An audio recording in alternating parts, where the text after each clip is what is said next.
probably thinking, where do I even begin? Yeah. But don't worry, get ready for some aha moments. Ah. Because we're going to unpack the essentials in a way that is actually fun and insightful and get you taking action, like today. Yeah, a lot of people, I think, find budgeting really restrictive, but I like to see it as like a roadmap to freedom. Ooh, I like that. Roadmap to freedom. Yeah. So where does this journey begin? Our sources all agree that step one is tracking your income. It sounds basic, but you know there's more to it than meets the eye, right? Absolutely. You can't build a house without a solid foundation. Right. It's the same thing with your budget. You need to know exactly how much money you have coming in from all sources. Your paycheck, side hustles, maybe you have some investments, even, that royalty check from that poem you published in college. It's all crucial data for your financial blueprint. You're so right. I used to think that, tracking income was just about like my 9-to-5 salary. Mm. But then I remembered, oh yeah, I have like a few small investments, that generate a little bit of passive income. It wasn't much. Yeah. But realizing I had those extra funds coming in really shifted my perspective. It's like finding hidden treasure. Yeah, exactly. And those seemingly small amounts can add up over time, especially if you invest them wisely. Okay, so we've got our income sources all mapped out. Now what? Now it's time to take a closer look at where all that hard-earned cash is flowing out. Okay. We're talking about tracking expenses. All right, time to face the music and see where it all goes. This is the part that I think makes some people a little nervous, but honestly, it's where a real magic happens. Because once you shine a light on your spending habits, you can start making conscious choices that align with your goals. Exactly. The step often brings those like, aha moments, like, wow, I'm spending that much on my daily latte. Yeah. But it's not about judgment, it's about awareness. Understanding your spending patterns is the key to unlocking real financial control. I remember when I first started seriously tracking my expenses, I was shocked to discover how much I was spending on eating out. It wasn't that I was going to, fancy restaurants or anything. It was just those like quick lunches and takeout dinners that really added up. Yeah, it's so common. It's those small, seemingly insignificant expenses that can really sneak up on you. Yeah, it's like death by 1,000 lattes. Okay, so we've tracked our income, we've listed our expenses. Now what? How do we turn this data into a budget that actually works? That's where step 3 comes in. And this is distinguishing between needs and wants. Oh, okay. This is where you start making conscious decisions about your spending. This sounds intriguing. So how do we decide what's a need versus a want? Is there like a magic formula? There isn't like a one-size-fits-all formula, but there are definitely some guiding principles. Okay. Needs are those essential expenses that you absolutely can't live without. Okay. Housing, food, healthcare, transportation, to get to work. Wants, on the other hand, enhance your life, but they aren't essential for survival. Right. So think entertainment, travel, maybe those designer shoes you've had your eye on. I see. So it's about prioritizing. For example, my morning coffee is non-negotiable. I probably turn into a zombie without it. Yeah. But do I need that fancy latte from the coffee shop every day? Probably not. Maybe I can brew a delicious cup at home most days and save that coffee shop treat for a special occasion. Yeah, exactly. It's about making choices that align with your values and your goals. If you're saving up for a down payment on a house, maybe you're willing to cut back on some wants, like those takeout dinners, to reach that goal faster. Okay, so we've identified our needs and wants. How do we translate this into an actual budget, with like numbers and stuff? That's where we move on to step 4. And it's a big one. It's setting spending limits. Okay, game on. This is where the rubber meets the road. All right, let's talk about spending limits. How do we determine what's realistic and what's like setting ourselves up for failure? One effective approach is the 50-30-20 rule, Okay. which suggests allocating 50% of your after-tax income to needs, 30% to wants, and 20% to savings and debt repayment. Okay. It's a great starting point, but you can adjust those percentages based on your individual circumstances and goals. That 50-30-20 rule sounds like a great framework. It's clear, it's easy to remember, and adaptable. So I've got our income tracked, expenses lifted, needs and wants sorted, spending limits in place. Are we done? Can we like kick back and relax now? Not quite. Budgeting isn't like a set it and forget it kind of deal. Right. Life is constantly changing, and our budgets need to be flexible enough to adapt with those changes. Yeah. That's why the final and arguably most crucial step is reviewing and adjusting your budget regularly. Okay. So it's a living, breathing document. How often should we be checking in on our budget and making adjustments? Is there like a magic number? There's no hard and fast rule.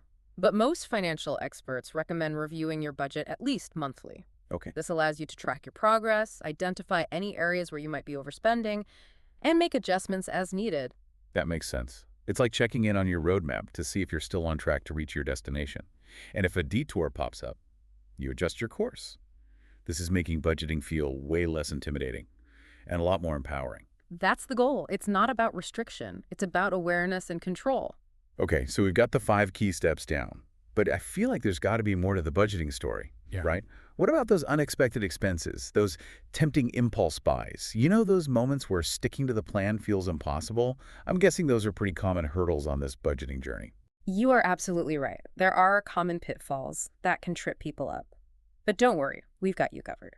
We're about to dive into those tricky spots and explore some savvy strategies to help you navigate them successfully. Stay tuned, because it's about to get really interesting. Welcome back to our deep dive all about budgeting. So, before the break, we were talking about all the steps to building a budget. But let's be real. Life doesn't always go according to plan. Oh, no. What happens when those, unexpected expenses come up? Or when those tempting impulse buys are, calling your name? Yeah, that's where understanding common budgeting pitfalls can really make a difference. It's okay, we all fall into these traps from time to time. We do. So let's talk pitfalls. What's, the first one we should watch out for? I think one of the biggest ones is being unrealistic with your spending limits. Okay. It's so easy to get caught up in the excitement of creating a budget, and setting these really ambitious goals. But then you feel defeated when you inevitably stumble. I've totally been there. Yeah. It's like saying you're going to run a marathon tomorrow. When you haven't even jogged around the block in months, you're setting yourself up for disappointment. Exactly. So instead of trying to, overhaul your entire spending overnight, focus on making those gradual changes. Start by identifying 1 or 2 areas where you can realistically cut back, and then gradually adjust your habits over time. Slow and steady wins the budgeting race. I like it. What's another common pitfall we should be aware of? Another one that I see people trip up on is forgetting to account for those irregular expenses, Okay. the ones that don't happen every month, but can really throw a wrench in your plans if you're not prepared. Yes. Think car maintenance, Yeah. annual subscriptions, holiday gifts. Tell me about it. I once had to replace all 4 tires on my car unexpectedly. And let's just say it was not in the budget. Oof, yeah. So how do you suggest we factor those irregular expenses into our budget without, getting caught off guard? One effective strategy is to create what's called a sinking fund. Okay, sinking fund. I'm intrigued. Break it down for me. How do these sinking funds actually work? Okay, let's say you're going to need new tires roughly every 3 years, and they'll probably cost around $500. You can calculate how much you need to save each month by dividing that total cost, the $500, by the number of months until you need them, so 36 months. And in this case, you'd only need to set aside about $14 a month. Wow, that's actually pretty manageable. I can totally see how that would take the sting out of a big expense. Instead of scrambling to come up with $500 all at once, you've got it covered. Sinking funds, that's going in my budgeting toolbox for sure. Awesome. Remember, a budget is all about being proactive with your money, and sinking funds are a great example of that. So we've talked about unrealistic spending limits and those sneaky irregular expenses. What other budgeting booby traps should we have on our radar? One more that I think often gets overlooked is neglecting to actually track your spending consistently. It's easy to kind of lose sight of where your money is going if you're not paying attention. Oh, I used to be so guilty of this. It's like that saying, what gets measured gets managed. But tracking every little expense, that just sounds like a recipe for a headache. Is there a way to track our spending without it becoming a full-time job? Absolutely. There are so many great budgeting apps out there that can simplify this whole process. Okay. Many of them can connect directly to your bank accounts Yeah. and automatically categorize your transactions, so you don't have to sit there and manually enter every purchase. I'm all about making things easier. Right. So tell me more about these budgeting apps. What are some of the benefits? Well, besides automating that tracking process, many apps offer features like personalized spending insights, goal setting tools, even bill payment reminders. They can be a real game changer for staying organized. And on top of your finances. Okay. I can see how those apps can be really helpful, especially for someone who's new to budgeting or maybe a little tech savvy like me. But what if you're someone who prefers a more hands-on approach? Any tips for the old school budgeters out there? Even if you prefer pen and paper, the key is to find a system that works for you and stick with it. Whether you use a notebook, a spreadsheet, an envelope system, make it a habit to record your expenses regularly. The more consistent you are, the more aware you become of your spending pattern. Okay, consistency is key. I hear that. But even with the best laid plans, and you know all the nifty apps, things don't always go according to plan, right? Life happens. That does. So what advice do you have for our listener about staying flexible and adapting their budget when circumstances change? You know, it's so important to remember that a budget is a living document. Okay. It should evolve along with your life, so don't be afraid to make adjustments as needed. It's not about sticking to the plan no matter what. It's about being adaptable and making smart choices along the way. So what are some scenarios where someone might need to, adjust their budget? You know, there are countless situations where adjustments might be necessary. Maybe you get a raise, and you can allocate more towards savings or investments. Or maybe you experience an unexpected job loss or a medical expense, and you need to temporarily reduce spending in other categories. Life is full of surprises, and your budget should be flexible enough to kind of roll with the punches. It's all about finding that balance between discipline and flexibility. Okay, so we've covered some common pitfalls, talked about staying flexible, but I think there's one more piece of the budgeting puzzle that we need to address, and it's a big one: the emotional side of money. Ooh, yeah, you're absolutely right. Our relationship with money is often so intertwined with our emotions, our values, even like our past experiences. Totally. Yeah, sometimes I find myself making impulse purchases when I'm stressed or feeling down. It's like retail therapy, but it never really solves the problem, and it usually just adds to my financial stress in the long run. Yeah, that's really common. It's so important to be aware of your emotional triggers when it comes to spending. So, think about what situations or feelings make you more likely to overspend. Once you identify those triggers, you can start to develop strategies for managing them in a healthier way. So it's not just about understanding what we're spending, but why we're spending. Fascinating. This deep dive is really taking us beyond the numbers and into the psychology of spending. Exactly. By becoming more mindful of our emotional triggers and developing healthy coping mechanisms, we can make more conscious and intentional choices about our money. Okay, this is all making so much sense. We've covered the 5 steps to building a budget, common pitfalls to avoid, the importance of flexibility and adaptation, and now the emotional side of money. We've learned about syncing funds, budgeting apps. Phew, it's a lot to take in, but I think it's so incredibly valuable for anyone who's ready to take control of their finances and achieve their financial goals. Absolutely. Knowledge is power, and understanding the ins and outs of budgeting is a key step towards financial empowerment. So now that we've laid all this groundwork, let's explore some specific tools and resources that can help our listener put all this knowledge into action and start building a budget that actually works for them. Stay tuned, because we've got some great tips coming up in the final part of our deep dive. All right, we're back for the final part of our budgeting deep dive. Yes. We've covered so much, from, the basics of actually building a budget to the psychology of spending. But now let's get practical. Let's talk about tools and resources that can make this whole process easier. And maybe even, dare I say, enjoyable. Ooh, enjoyable. I like that. There really is a whole ecosystem of support out there just waiting to be tapped into. Right. So whether you are a tech enthusiast or prefer a more hands-on approach, there are tools and resources to fit every style and comfort level. Okay, I'm picturing a budgeting toolkit full of shiny gadgets and gizmos. Where do we even begin? Well, let's start with budgeting apps. They've become incredibly popular, and for good reason. They can connect to your bank accounts, track your spending automatically, categorize your transactions, even offer personalized insights. Yeah, I have to admit, I was like a budgeting app skeptic at first. I thought, can an app really make that much of a difference?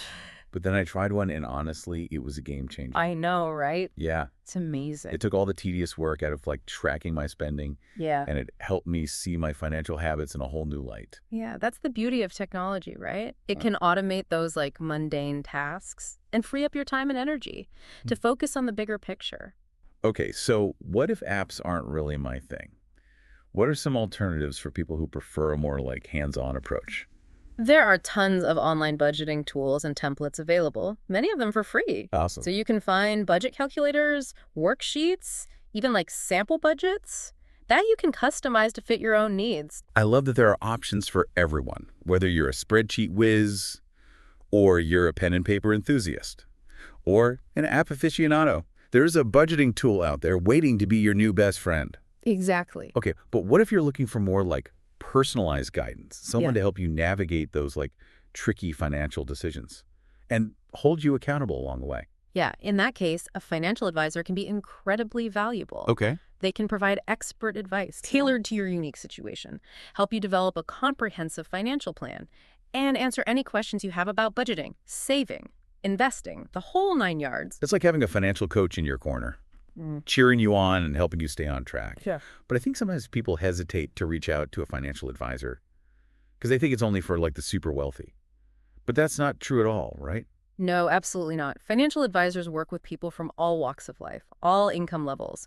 So if you are feeling overwhelmed by your finances or just want some guidance and support, don't hesitate to reach out to a qualified professional. Okay, so we've got apps, online tools, financial advisors. Are there any other resources we should mention? What about those online communities and forums that are dedicated to personal finance? I've heard those can be really helpful. Oh, for sure. Online communities can be fantastic resources for connecting with other people who are on a similar financial journey. Yeah. They offer a space to share tips, ask questions, get support, celebrate wins. It's a great reminder that you are not alone in this after all. Like a virtual support group for your finances. I love that. Hey. Okay, so we've really explored a whole toolbox full of budgeting resources, Yeah. apps, online tools, financial advisors, online communities. It's inspiring to know that there's so much support out there for anyone who wants to take control of their finances. And that's exactly the point. Budgeting doesn't have to be a solo mission. There are resources available to guide you every step of the way. Amazing. So as we wrap up this deep dive, what's one final thought you want to leave with our listener? I want to remind everyone that budgeting is not about deprivation or restriction. It's about empowerment. It's about making conscious choices about your money so you can live a life that aligns with your values and your goals. So well said. It's about creating that roadmap to financial freedom, one that allows you to achieve your dreams, big and small. And remember, you don't have to do it